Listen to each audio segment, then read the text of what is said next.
Today, we're stepping away from the grand, sweeping histories of famous admirals and thunderous naval battles.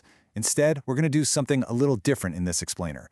We're reconstructing an entire human world through the gritty, sensory reality of everyday survival. We're looking at the age of sail not from the quarterdeck, but from deep down in the bottom of the hull. We're going to explore the monumental and frankly terrifying challenge of simply keeping human beings alive at sea. How exactly do you sustain human life on a wooden island months away from the nearest harvest? I want you to imagine the profound vulnerability of drifting for weeks, completely isolated in a damp, dark, wooden structure. You are entirely cut off from the agricultural networks that have sustained human civilization for millennia. Every single calorie, every drop of water, every nutrient you need to keep your heart beating has to be carried with you. And it has to be preserved against a relentless assault of time, moisture, and microbes. Let's dive right into part 1, the wooden world. To understand how these sailors survived, we have to enter what historians call the wooden world. It was a cramped, dangerous environment where sheer human endurance was tested daily, and where the constraints of geography and climate dictated literally every single choice a mariner made. This quote from the great 17th century naval administrator Samuel Pepys perfectly grounds our narrative. Englishmen, and more especially seamen, loved their bellies above anything else. You see, Pepys understood a fundamental truth of maritime anthropology. Mariners could endure brutal labor, freezing weather, and even terrifying combat, but a lack of agreeable food? That would instantly destroy morale and invite mutiny. Food wasn't just sustenance, it was the psychological anchor of the entire crew. Moving on to part 2, thirst, spoilage, and grog. The very first and most immediate biological challenge in this wooden world was thirst. Step into the damp, vermin-infested hold of a wooden warship with me, and let's examine the terrifying reality of preserving fresh water. Just picture this visceral, disgusting situation. Ships carried water in massive 150-gallon wooden containers called leaguer casks, stored deep down in the bilge. When a ship reached port, these casks were refilled, but the crews lacked the time, the equipment, and the knowledge to sterilize them between uses. So that damp, dark hold acted as the perfect incubator. Within weeks, the fresh water would bloom with algae. It turned foul, slimy, and utterly unpalatable. So how on earth did they survive this? Well, the answer challenges a lot of our modern assumptions. We often picture sailors drinking rum purely as a vice, or maybe an escape from their harsh reality. But alcohol was, first and foremost, a crucial, life-saving technology. By mixing spirits, wine, or weak beer with their stagnant water to create grog, they were doing two absolutely vital things. First, they were masking the putrid taste of the algae, and second, they were introducing a preservative that prevented further biological decay. It wasn't just a drink, it was a vital hydration method and a dense caloric supplement, all rolled into one. That brings us to part 3, salt pork and hardtack.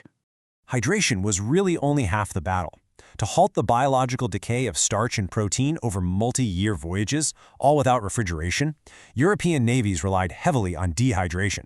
Take hardtack, for instance, which was the absolute bedrock of the maritime diet. Now, this wasn't bread as we know it. Bakers used stone ground wheat, added just enough water to bind it together, and deliberately omitted yeast, fat, or salt. Why? Because those ingredients would invite moisture and spoilage.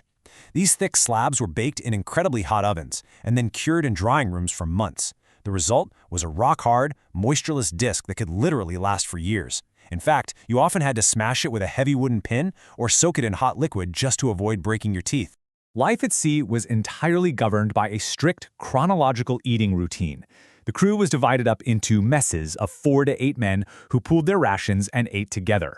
A designated mess orderly would collect their salt meat or fish, take it up to the galley to be boiled, and bring it back down. Because liquids like grog were strictly measured out to prevent violence over unequal portions, every single man had his own marked cup. It was a highly structured system, specifically designed to maintain social stability in an impossibly confined space. A ship was essentially a floating microcosm of a rigid class system, with a stark social divide right there on the dinner plate. While the common sailor ate monotonous, rock-hard biscuits and heavily salted pork boiled in a communal cauldron, the officers lived a fundamentally different nutritional reality. Captains and wealthy officers brought private stores on board with them. We're talking caged chickens, live sheep, fine wines, and exotic spices, all prepared by their own personal cooks. So your rank quite literally dictated your physical comfort and your cellular health. But this wasn't the only way to manage a fleet. Let's broaden our historical perspective for a moment. Centuries before the height of the British Royal Navy, China's Ming Dynasty fleet under Admiral Zheng He approached maritime anthropology with vastly superior technology. While Europeans were relying on crude salt and dehydration, the Chinese ships featured watertight bulkheads. This meant they could isolate flooding or spoilage to a single compartment. Even more fascinating, they preserved their pork not just with salt, but by smoking it with Sichuan pepper, cinnamon, and star anise.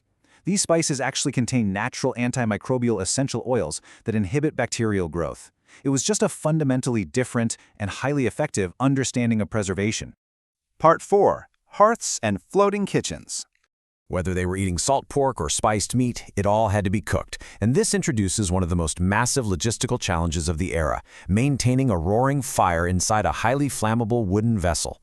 For centuries, this was a truly terrifying proposition.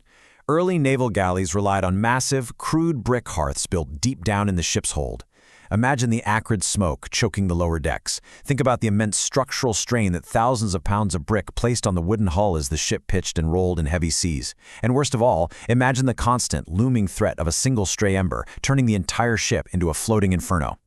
But take a look at the Brody stove, a technological bottleneck shattered in the 1780s. This rotten cast iron marvel completely revolutionized shipboard safety and efficiency. It replaced those tons of dangerous brick with a bolted iron unit featuring central coal fires, integrated ovens for baking, and even a smoke jack that used rising exhaust gases to turn a rotisserie spit. It centralized the heat and vastly reduced the risk of fire. It was a real game changer. But the true brilliance of the Brody stove was its steam condenser. Mounted right above the boilers, this ingenious piece of engineering captured the steam from the boiling cauldrons and distilled it into fresh, safe drinking water. We're talking up to 100 gallons a day on the larger models. In a world where stagnant water turned to slime, this innovation gave the ship's surgeon a vital supply of sterilized water for the sick and wounded. Part 5. The Silent Killers. Yet despite these iron stoves and strict routines, the maritime diet had harrowing medical consequences. The most infamous, of course, was scurvy. Let's explore how institutional choices and a lack of scientific understanding directly shaped human suffering. Scurvy isn't just a vague historical sickness, it is a chilling, insidious physiological breakdown. Because the heavily salted and dehydrated rations contained absolutely zero vitamin C, a sailor's body was a ticking clock. By week 4 at sea, their entire vitamin C reserves were entirely gone. By week 8, mysterious fatigue and profound emotional disturbances took hold. And by week 12, because the body could no longer synthesize collagen, connective tissues literally began to dissolve. Old wounds ripped open, gums rotted, and the cardiovascular system ultimately failed. To really put the staggering scale of this horror into perspective, consider this single number: 10,000. In 1593, the English commander Richard Hawkins estimated that over just a 20-year period, 10,000 mariners in the English fleet alone had been lost to the plague of scurvy. That is a devastating loss of human life, and it was entirely due to an invisible nutritional void. And this wasn't solely a Western phenomenon either. Over in the late 19th century, the Imperial Japanese Navy faced its own catastrophic nutritional failure, keke, or beriberi. But unlike scurvy, this wasn't caused by a lack of fresh food. It was caused by a pursuit of status. You see, polished white rice was a symbol of wealth in Japan. When the Navy offered endless free white rice to its men, poor recruits ate almost nothing else. But the polishing process actually stripped away the bran layer, which contained vital vitamin B1. The result? Rapid, fatal cardiovascular failure. In both of these empires, the diet dictated by the institution became a silent killer. Sometimes the institution actually made it worse on purpose, all in the name of efficiency. The British Admiralty introduced the savings system, which allowed sailors to skip drawing their rations in exchange for cash. Now, for desperate, impoverished men who needed to send money back to their families, this created a deadly economic incentive. They were essentially trading the vital calories and trace nutrients keeping them alive for a very meager financial gain, deepening their own malnutrition and sealing their fate. So, what does this all mean? When we look back at the age of sail, we see magnificent ships and world-spanning empires. But the true foundation of this era wasn't made of wood or iron. It was built upon the astonishing, tragic resilience of the ordinary sailor. These were men who endured foul water, rotting food, and the slow dissolution of their own bodies, all bound by the rigid strictures of a floating world. It leaves us to reconsider almost everything we know about history. Mastery of the oceans wasn't just won by the compass or the cannon. Ultimately, it was won and paid for by the human stomach.